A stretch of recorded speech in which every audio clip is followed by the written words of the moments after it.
স্বল্প বাজেটের মধ্যে অনেক সুন্দর একটি স্মার্টফোন নিয়ে আসলো মাইচেল, যার মডেল হচ্ছে আয়রন ওয়ান। প্রাইস ৭,৭৪৯ টাকা।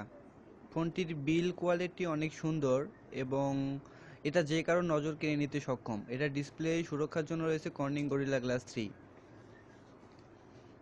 ফোনটির নেগেটিভ সাইডগুলো আমি আগেই বলে রাখি, নেগেটিভ সাইডগুলোর মধ্যে অন্যতম হচ্ছে ব্যাটারি ব্যাকআপ এবং লাউড স্পিকার কোয়ালিটি এবং ক্যামেরা কোয়ালিটি মোটামুটি।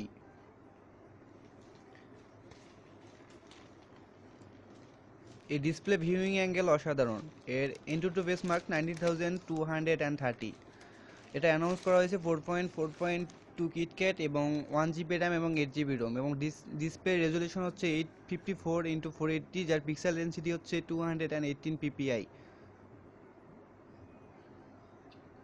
ফোনটির ব্যাটারি ব্যাকআপ সম্বন্ধে আমি একটু আগেও বললাম যে ব্যাটারি ব্যাকআপ মোটামুটি। এর মধ্যে কয়েকটি সেন্সর অ্যানাউন্স করা হয়েছে, যার মধ্যে অ্যাক্সিলারোমিটার 3D, প্রক্সিমিটি, লাইট ওরিয়েন্টেশন এবং ম্যাগনেটোমিটার। ফোনটি নিরামাক্র স্কোর হচ্ছে 55.0 FPS। এর মানে অনেক হাই গ্রাফিক্সের গেমগুলো মোটামুটি ভালোভাবেই খেলতে পারবেন। এর ক্যামেরা কোয়ালিটি মোটামুটি, লো লাইট পারফরমেন্স ও মোটামুটি। So thanks for watching my video.